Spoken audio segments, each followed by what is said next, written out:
Hey, this is Tim Ashe, President of the Vermont State Senate. It's Wednesday, May 20th, here for my daily update on Vermont's response to the COVID-19 pandemic.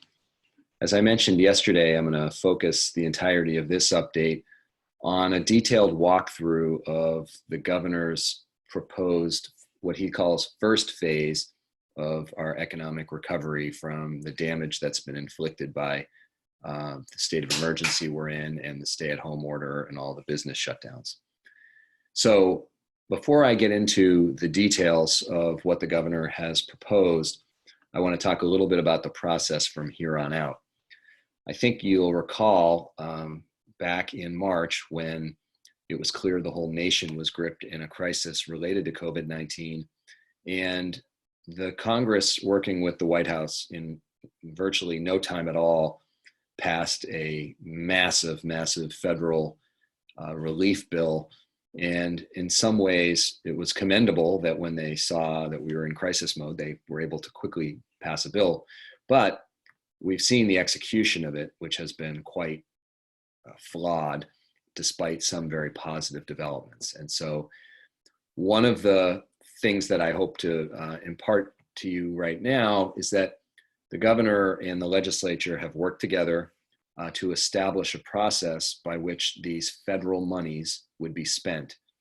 We've already spent about $150 million of the federal relief money that's come to us on absolutely critical emergency expenditures like personal protective equipment, medical personnel, food supplies, those kinds of things, which, as I said early on in this crisis, my attitude is let's save lives first, worry about the accounting later.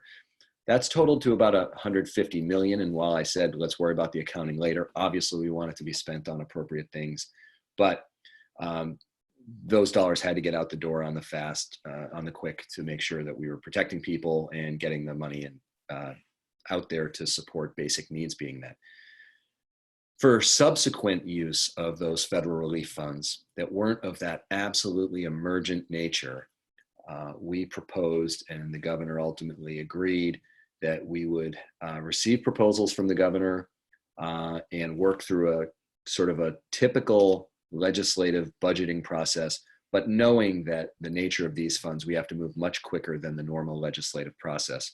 So what the governor did today was proposed how to use the first $400 million of what remains of the federal relief funds we received about a month and a half ago. That now goes to the legislature to consider and work with the governor's team, not only to vet the ideas the governor has put on the table, but then to consider whether we think there are things missing that ought to be added. All of this comes with an asterisk and or a footnote that the funds that I'm about to describe cannot just be used for any old thing. We can't use it to just pay for normal state employee salaries because we'd rather have federal money do it than Vermont taxpayer money. It has to have a linkage to COVID-19, either economic losses or additional expenditures that have been required to meet this moment. So it's a little unusual for me to be articulating what the governor has proposed. In years past, the governor's budgets have not been presented in ways that reflected the kind of investments I would like to see, or many other people in the Senate or the House. And so we go through a 4-month process of back and forth until we ultimately agree on a budget. But the reason I make an exception this time is we are in crisis mode, and the normal debate about $5,000 here, $5,000 there is not appropriate at this moment. It's really about identifying the key sectors that need funds to be infused in order to prevent a near-term collapse of some industries altogether, and make sure that we start the process of rebuilding our economy. And we'll have some disagreements in the days ahead with either the mechanics of some of the governor's proposals. We might not even like some of the governor's proposals ultimately, and we may have some more that we want to add to the table, but we do totally appreciate the urgency of action. And this is, as I say, phase one. There will have to be subsequent measures taken, and this is all still operating under the assumption that we don't get any more federal relief, while we hope we do. So without further ado, I am now going to try to use technology here for the benefit of walking through what the governor has proposed, and hope that, well, I hope that it works, but let's try this here and do this and do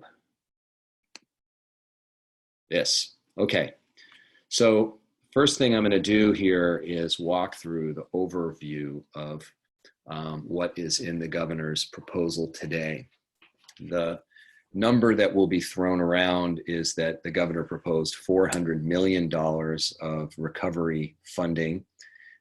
What you'll see here is that the box in this colored area here is what's called the first phase, which is really survival mode, making sure that businesses, nonprofits, and others who are literally contemplating whether they'll ever open again, getting dollars to them to stabilize them. Then when we look over to this second side here, we're talking about recovery sort of moving forward, and it's really about rebuilding and trying to get strong again.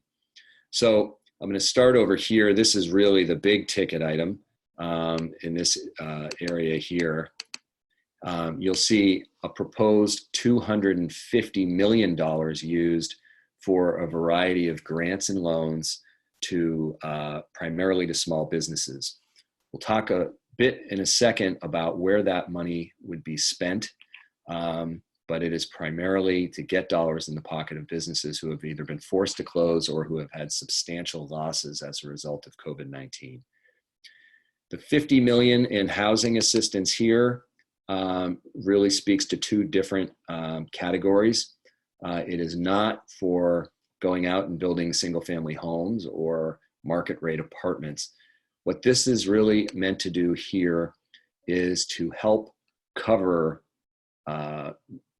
basically missed rent payments so that both tenants and landlords don't find themselves on the tenant side either getting evicted largely because of the financial situation in the months ahead, and that landlords don't find themselves not being able to pay their mortgage because the tenant couldn't pay them. So this is a situation, oftentimes, landlords and tenants are viewed as being pitted against one another. Both of them are up against it right now. And this proposes a substantial amount of money to help pay back rent, arrearages, and make sure that our rental housing network or system can weather this storm. It also envisions some dollars, which I'll talk about in a little bit more detail in a second, to go towards sort of a rapid housing program for many of the individuals who currently are homeless and have been moved into motel spaces to isolate during COVID-19. Obviously, as many of those individuals who can find themselves in safe housing, it's best for everyone involved and allows us to support them and get their lives back in order and support them in the ways they need. Down here, you'll see technical assistance of $5 million. This is really envisioned to look like, almost like business consultants who would be able to work with businesses who have been facing whatever the particular challenges COVID has presented them and help them get through it. And then over here, probably the least well understood of the four primary source or expected uses of funds here is marketing money. I think the primary goal here is to encourage as many Vermonters to spend as much of their money locally and not ship it out of state. A very commendable goal. How this marketing funds would do that is yet to be seen. And then over here, this phase 2 section is a little bit further out, I think, in terms of when the dollars would be spent. We'll learn a little bit more about that in the coming days. Again, financial assistance, housing assistance, which we can look at the details in a second. Something called Better Places Community Grants. This is meant to be a flexible program to get dollars to communities to do things that will make it more attractive or culturally rich for people to go back into downtowns and village centers when we get to the other side of this. Broadband investment, this is a amount that is less than I would like to see. I'd like to see this as a prominent feature in our recovery plans. My hope is that we can build upon what's being proposed here. Some retraining for people who are out of work if the jobs aren't there when we come back. Permitting modernization is something that happens, it seems, every time we have a crisis. A governor proposes fundamentally changing the permitting system. The legislature is already working on some positive improvements to our Act 250 system that protect the environment, continue to have community involvement, but modernize. So if that's what the governor has in mind, we'll hopefully be able to work well with them. If it's an attempt to degrade environmental requirements, that's probably going to not do so well. So now I'm going to shift into the more detailed view. And here's where you start to see the really granular amount of money being spent. Over here, where you see the $150 million for what's called Restart Vermont Emergency Action Grants, I had encouraged the governor, and I think this is, no, I was not the only one, because many businesses were the ones talking to me about it. This is largely for expenses that had to be paid during the crisis, unavoidable, but didn't really have revenues coming in to pay them. So things like rent, mortgage, utilities, other fixed operating expenses that small business owners are really struggling to pay right now. There would be a cap, and those details will be forthcoming, but is really looking to infuse cash for payments that can't be avoided. Here you see effectively a second type of emergency action. This would be a loan and grant program, primarily focused on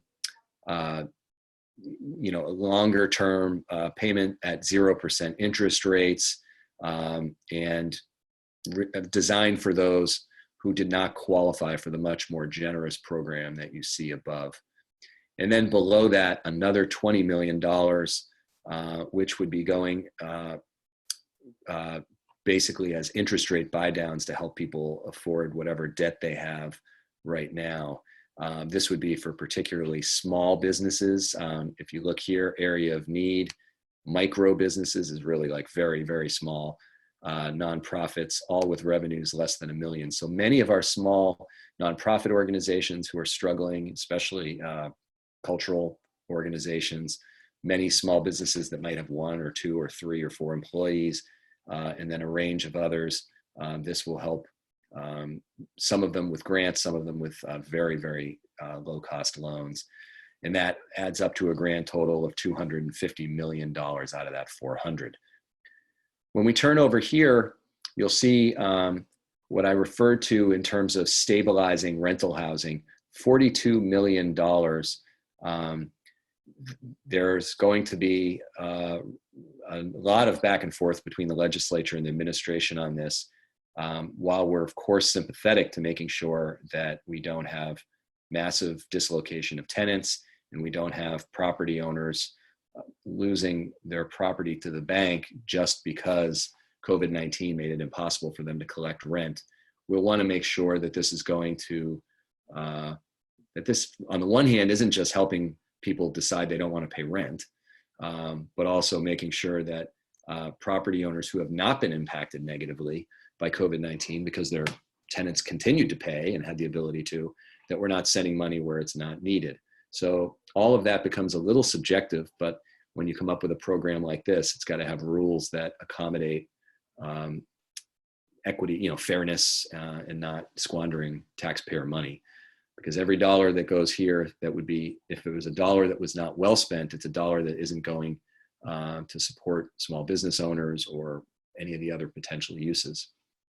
And then the $8 million here for Rehousing Recovery Fund. This is projected to support up to about 250 units of new housing to rehouse homeless families. And one of the successful models we've been using in recent years, we used to put people up overnight for months at a time at motels. A few of us about 5 years ago said, well, heck, why don't we just buy the motel and provide services to the individuals who are being housed there so that we can help get them on the road to self-sufficiency, which has been a good model. So this builds on that strategy to the tune of $8 million. And then the last bit of detail on that first phase of funding is technical assistance for $5 million. So 4.75 of it really coming in, helping, whether it's people, CPAs, attorneys, the kinds of professional consultants who often will advise businesses in what to do in light of their current situation to get to a more sustainable model moving forward. This is, on the one hand, seems a little bit of a nebulous concept that we're just going to have all these people out there trying to help people figure out what to do next. But knowing many, many, many small business owners, myself, all of them are trying to figure out not just how to move forward from where they are today, but also with the unpredictability of what might happen in the fall going into the early winter.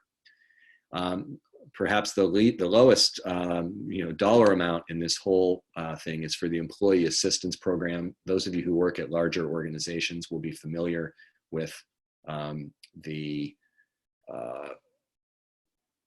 the term Employee Assistance Program. This is if you're having personal challenges, you're feeling depressed, you're anxious, you are struggling to focus at work, you have personal problems at home that are impacting your ability to work. This is effectively a confidential consulting service, which is there for people. And I think too few people actually utilize it because it's a very valuable resource. And then the last piece over here in the marketing section is really trying to do a very big Keep Your Money in Vermont program. And we'll have to figure out what is really required to encourage Vermonters to keep their money here. Because for now, most Vermonters are planning on sticking around for the long term and pulling back on vacations. So what this might mean is an encouragement for people to visit other parts of Vermont, which maybe they don't. For instance, many people in the Burlington area don't know, every corner of Vermont is beautiful, but I'm not sure that the Burlington to Bennington tourism pipeline is very rich, but it should be, because both communities benefit by visiting one another. And that's true of every other crisscrossing of the state that could occur. So if it's there to help encourage people to spend their dollars locally, and it's not telling us to do things we're already going to do, then it could be very, very helpful.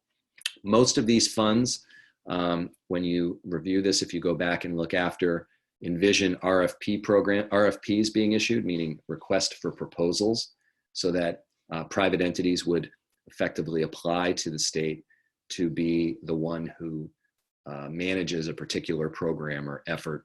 And sometimes that's a smooth process and produces very good results. Sometimes it's bureaucratic and cumbersome and inefficient. So we'll want to make sure we understand how quickly the dollars can get out to support people in that regard as well.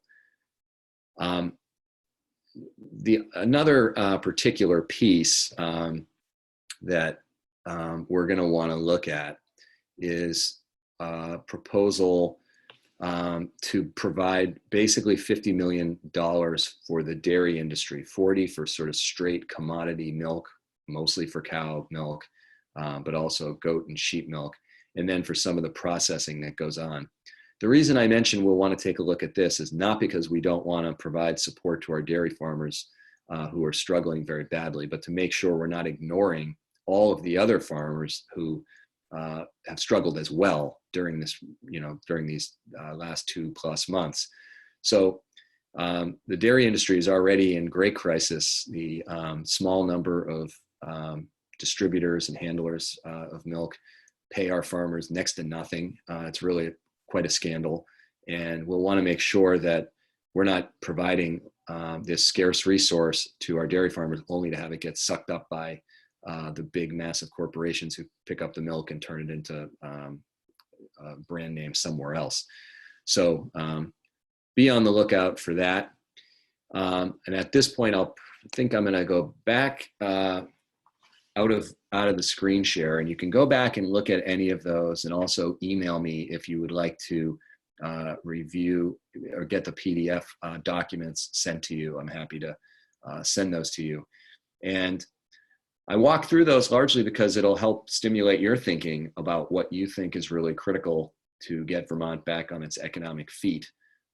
Most of what you just heard are on the surface, you say, well, let's get money out to the businesses who are suffering. Let's get money to the farmers. Let's do all those things. But what you ought to be thinking about, and this is one of the challenges in the legislature, is we have to think not just, is that a good use of funds? Would it do a good thing if we put the money there? But are there other things that we're not talking about that might be even better?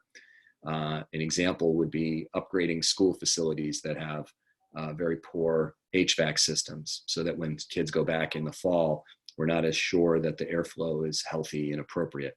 The broadband piece, which I described as being fairly modest in the governor's proposal, is that something that should be emphasized even more than it is right now. Even a jobs program, one of my particular passions is trying to get more young people into meaningful work experiences like Vermont Youth Conservation Corps or Vermont Works for Women or Youth Build. And I think this could be the moment for almost like a mini civilian conservation corps program in Vermont, especially since so many kids are not sure if they're going to go to college in the fall in light of the unpredictability.